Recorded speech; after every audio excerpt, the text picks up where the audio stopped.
Welcome everybody, welcome to the Tomb of Illumination.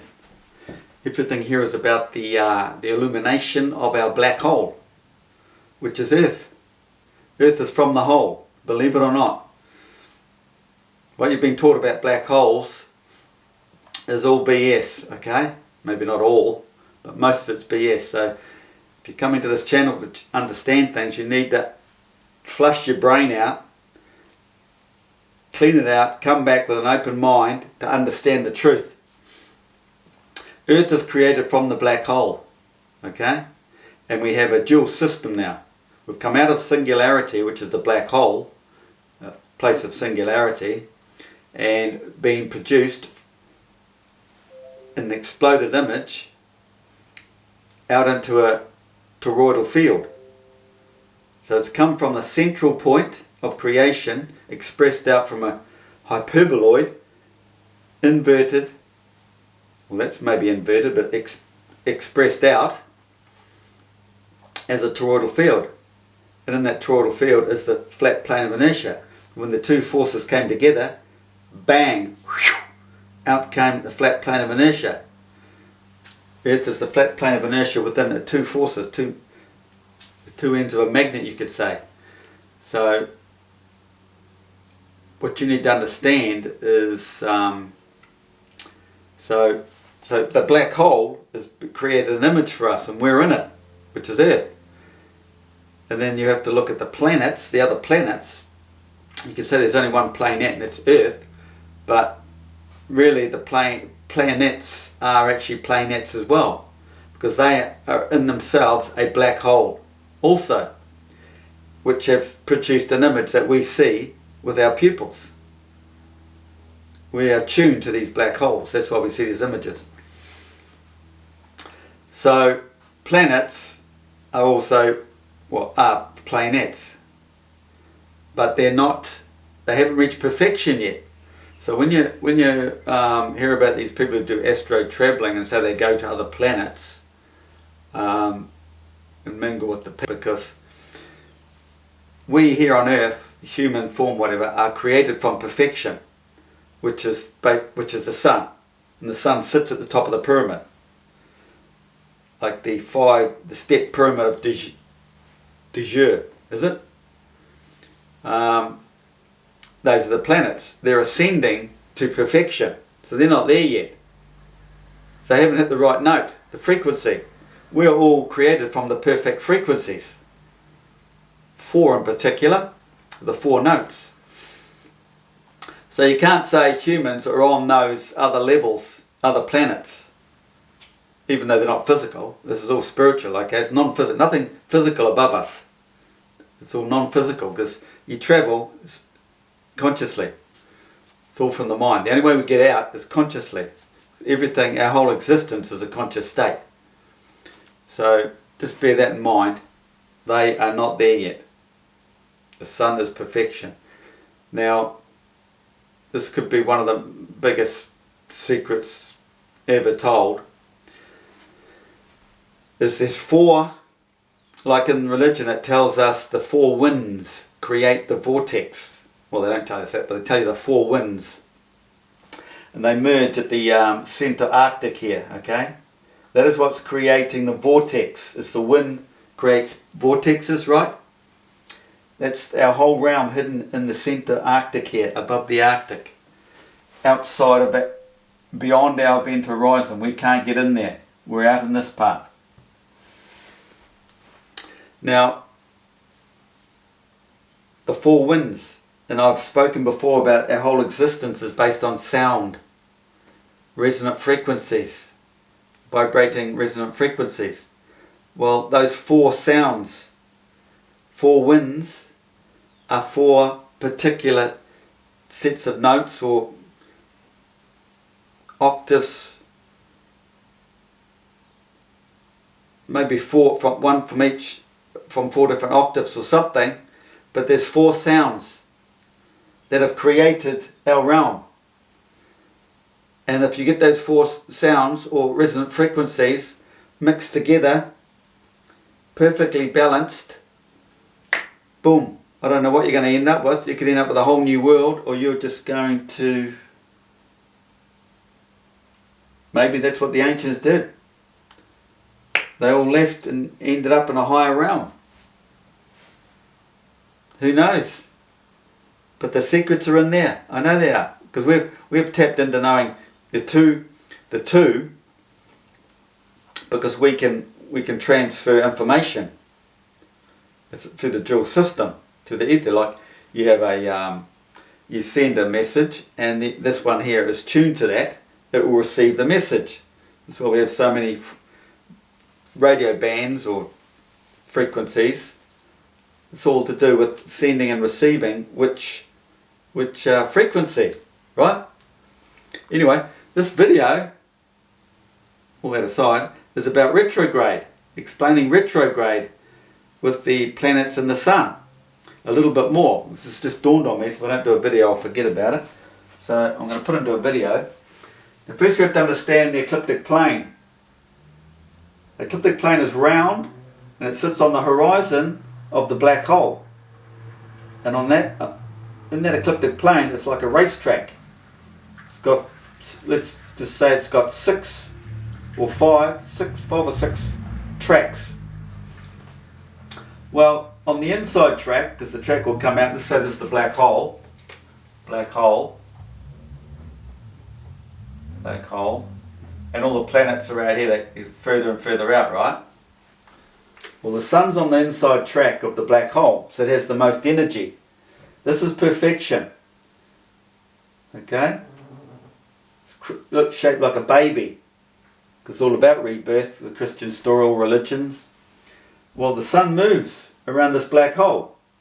Has to move to create the changing magnetic field, to create the torus field that we all exist in. If the sun didn't move, there'd be no changing magnetic field, there'd be no life, there'd be nothing. So can you imagine that on a ball? It does not work. It's 100% bullshit. So the sun is moving. It's got the most energy. So it's going to move quicker than any of these planets. So what happens when the sun catches up? Well, this is retrograde. So what happens is the sun's, use another pen for the sun. So the sun's racing around, coming around, and it's going to catch the planet, right? But you're told in science that because you see the sun coming this way like this, science tells you the sun is stationary back here, and the planet is going like that towards the sun. Yeah, stay in the dark, people, or come into the light. Come into the light of knowing that the sun is going to catch the planet. So then the sun passes the planet. So they're still telling you that planet is going that way, because the sun is stationary. Wherever it is, it's stationary to them. So once the sun gets up here, far enough away, then it looks like, then they start saying, oh, it's going that way. The planet's going that way. It's changed course. When all along, they were all moving this way, the planet's going that way, and the sun is going that way, because it caught up to the planet. Understand? This is what's happening. Now, the retrograde effect, you think you're getting this idea going on, right? So, no, you're not. But we get this appearance because of this, because of the movement of the ecliptic plane. So you have to understand what the ecliptic plane does. The ecliptic plane is like a jellyfish. It goes down and out, up and in. So up and in is the northern solstice, down and out is the southern solstice, and it's all around. It's like a jellyfish all the way around. So down there is the southern solstice. But as it starts coming back up, what's happening? Look, the sun, everything's moving back up. This is the ecliptic plane changing position back up. Because the ecliptic plane is always going up and down over the year, because it's changing seasons, as the sun catches up, let's put it in here somewhere, the ecliptic plane over that period, because it's not over a day or two, is it? The ecliptic plane has moved.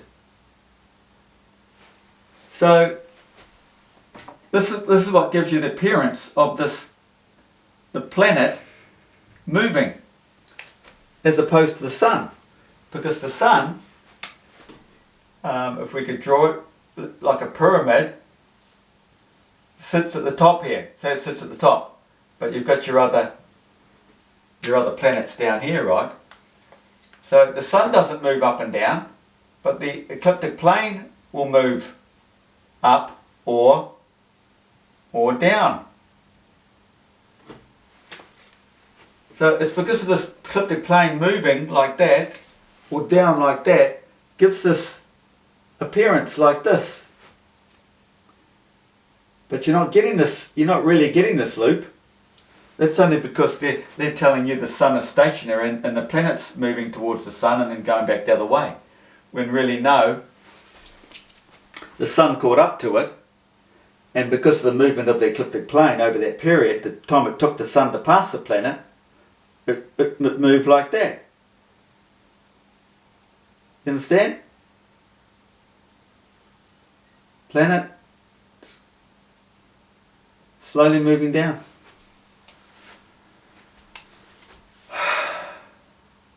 I can't explain it any more than that, because it's not on the top of my head, but that's basically how it works. Planets do not. There's only one central vortex of creation. There's only one motion, one rotation. Nothing can move in its opposite direction, no matter what they say. So when you see these, what do you call them? Spiral star formations. Excuse me. It's all connected to this one motion,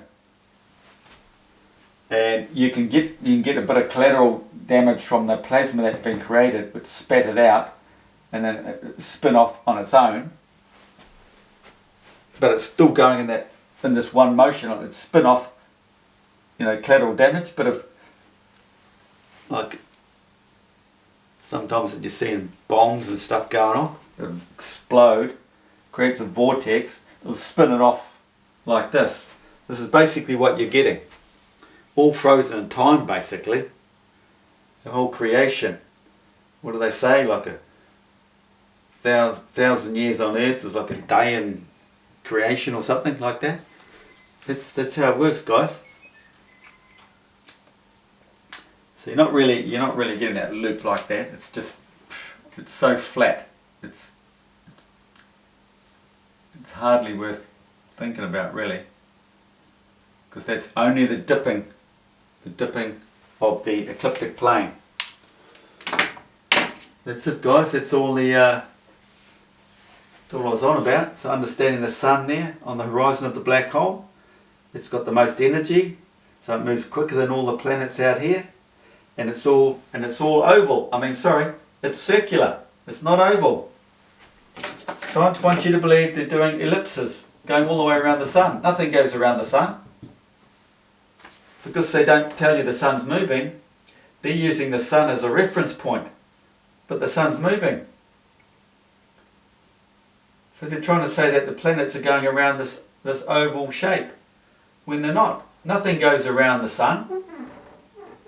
Nothing can pass the sun. So nothing can go around it, because nothing passes it. Nothing's quicker enough to catch up to it. When we get see the sun shines across the black hole, this is daylight when it shines across the black hole. This is the sunny side. Sunny side. Over here is the Milky Way nighttime. Milky Way. Way night. Over there, around here, all the stars you see, and you see that is Sagittarius A. Okay. What was I going with that? Okay, so, and that's where we see the full moon. This is where the full moon turns up. way out here, way out at the end of the ecliptic plane, behind the sun, moon, full moon, perfectly opposite the sun, the day side. It's self-illuminated. See, the sun's pointing this way. See? So when you see the full moon arrive like this, where is it? It's on the eastern horizon. Where's the sun? Well, it's on that horizon, isn't it? Well, they're completely opposite. So it's facing that way. If it's showing light that way, and the moon's over that side, then it's opposite, isn't it? This is the actual sun. It's sending its image out here. You're seeing the sun's image out here, projected into our realm. So this is creation, back in there, projecting everything out here. So there's projecting a sun image, but at the same time, that's being projected into our realm too. So opposite horizons, aren't they? It's quite easy when you put your mind to it. You have to understand what's happening back here before you get a grasp of what's happening out here. Okay? That's it, guys. Cheers.